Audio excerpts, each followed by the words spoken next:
Siapa yang nggak kenal GoPro? Kamera digital yang ringan, tangguh, dan memiliki angle lebar, serta pas untuk merekam aksi ekstrim.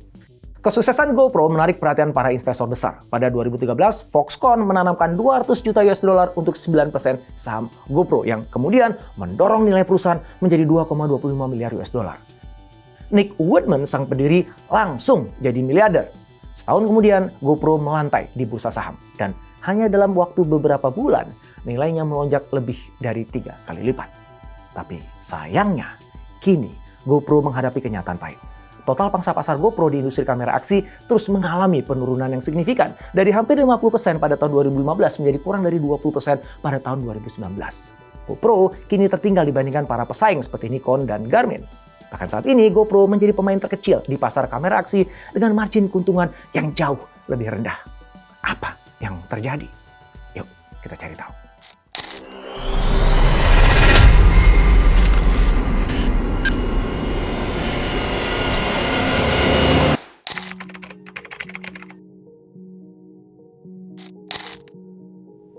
Seorang pemuda asal California bernama Nick Woodman gagal berbisnis di usianya yang 20-an tahun.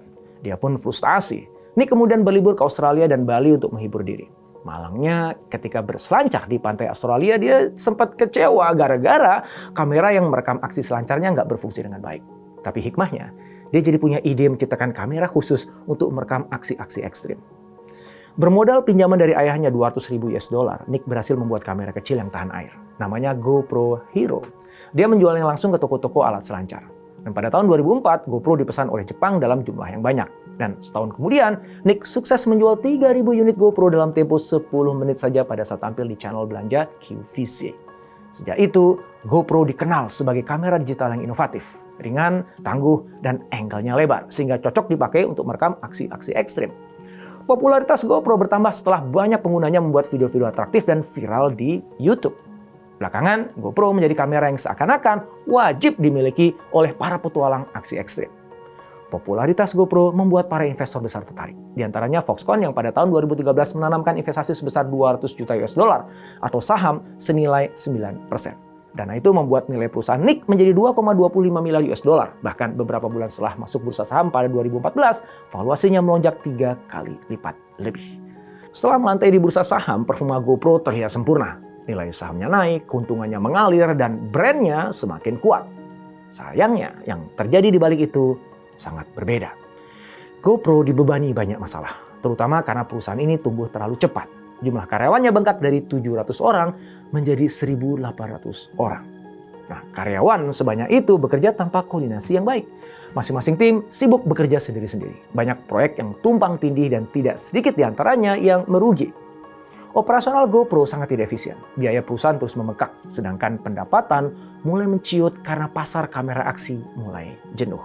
Akibatnya pada 2015, laba bersih GoPro anjlok hanya 2%, meskipun GoPro masih bisa meraup pendapatan 1,6 miliar US dollar. Di sisi lain, kekayaan Nick melonjak 3 miliar US dollar. Dan Nick mulai menjalani gaya hidup mewah. Dia membeli jet pribadi, kapal pesiar, rumah-rumah mewah, dan juga koleksi mobil mahal.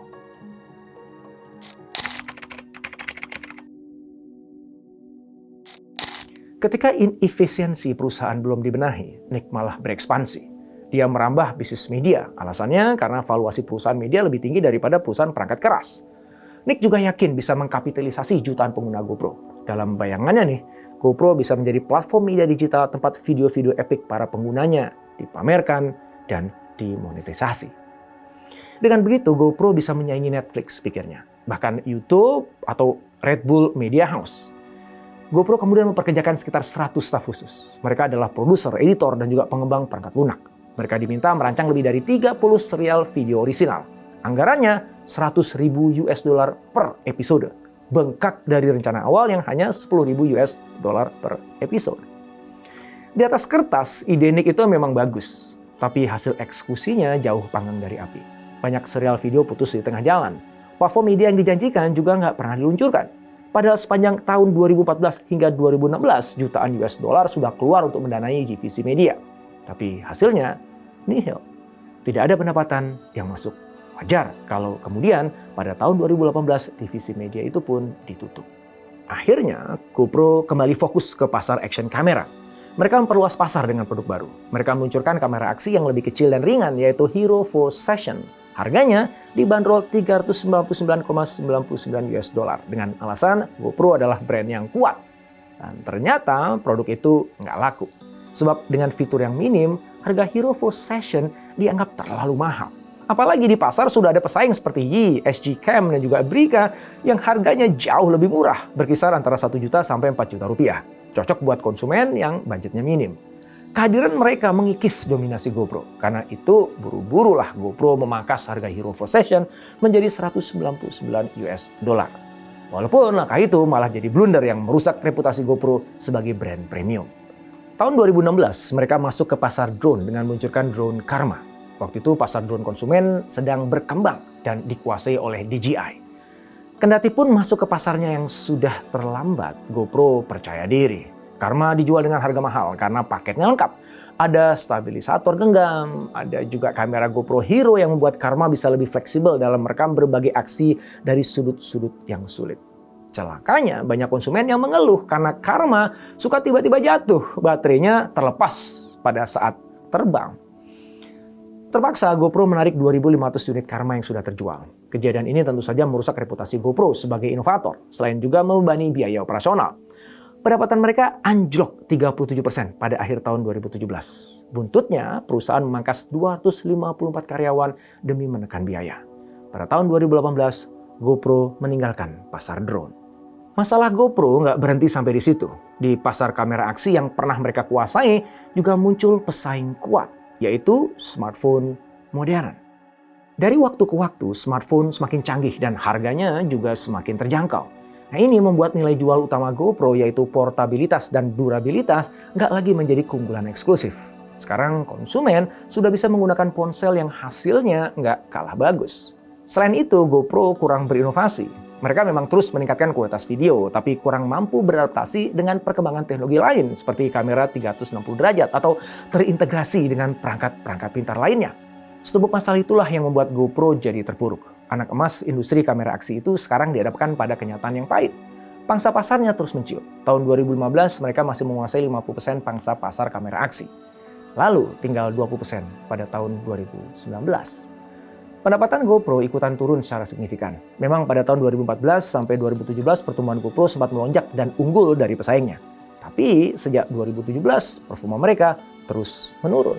Dan sekarang mereka hanya menjadi pemain biasa. Margin keuntungannya juga semakin kecil. Mereka sudah tertinggal dari para pesaingnya seperti Nikon dan Garmin yang pendapatannya terus bergerak naik.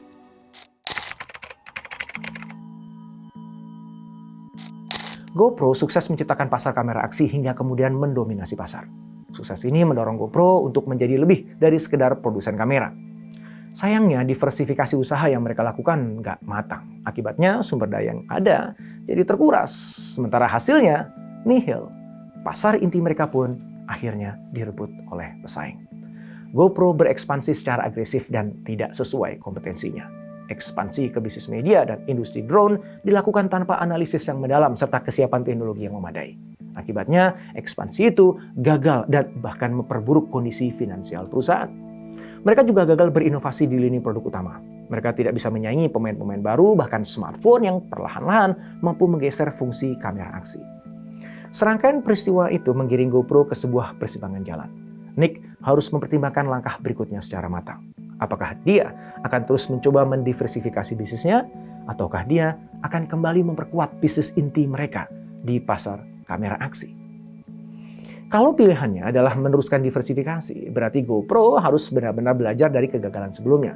Tapi kalau kembali ke bisnis inti, situasinya sekarang sudah nggak mudah. Pasar kamera aksi sudah sangat kompetitif. Ditambah lagi teknologi smartphone yang terus mendesak fungsi kamera aksi. Jadi, apa yang harus dilakukan oleh Nick?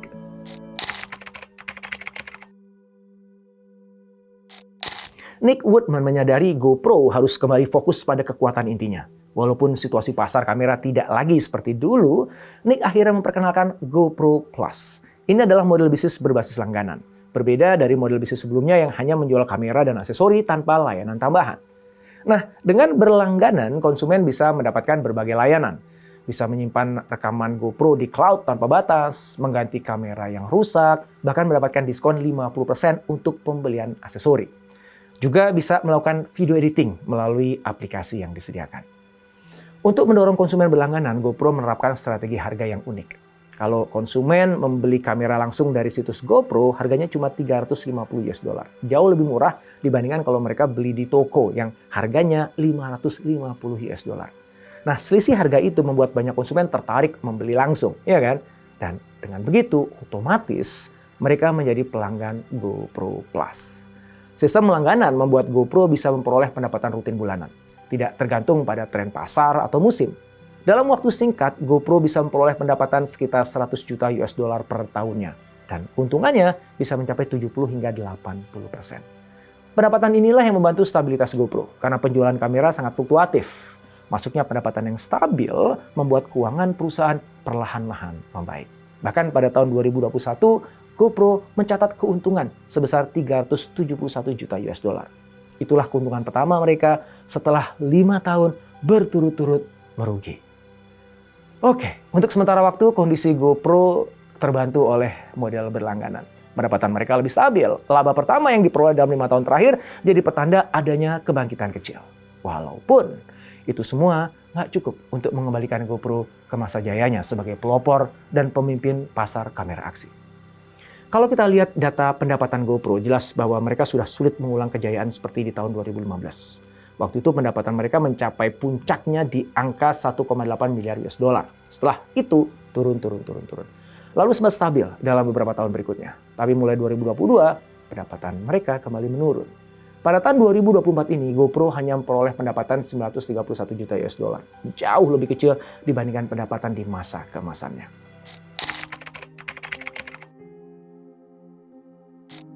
Ada 3 pelajaran penting yang bisa kita ambil dari kisah GoPro. Pertama, jangan pernah lupa akar saat ingin tumbuh lebih tinggi.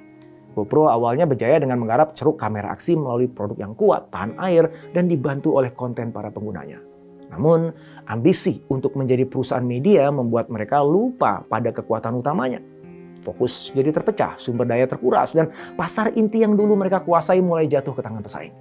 Kita jadi belajar bahwa bertumbuh itu penting, tapi harus tetap sejalan dengan apa yang menjadi kekuatan utama. Yang kedua, percaya diri itu baik, tapi jangan terlalu berlebihan. Keberhasilan awal membuat GoPro merasa merek mereka sudah cukup kuat untuk mendikte harga. Hero Full Session misalnya diluncurkan dengan harga tinggi tanpa riset yang matang. Padahal pesaing sudah menawarkan produk serupa dengan harga yang lebih terjangkau.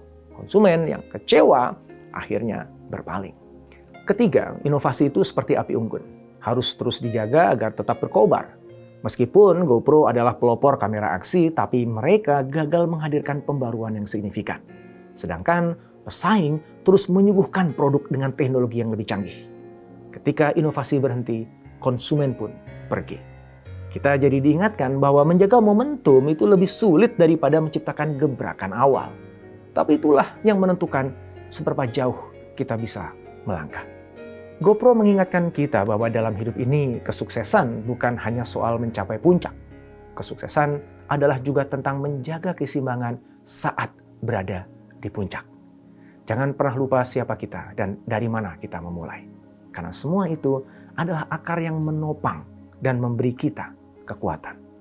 Ketika kita ingin melangkah lebih jauh, pastikan setiap langkah berikutnya didasari oleh kebijaksanaan, bukan hanya oleh ambisi semata. Apapun mimpi Anda, fokuslah, tetaplah rendah hati, dan jangan pernah berhenti belajar. Karena kesuksesan sejati bukan hanya tentang hasil, melainkan tentang perjalanan yang penuh makna sampai akhir.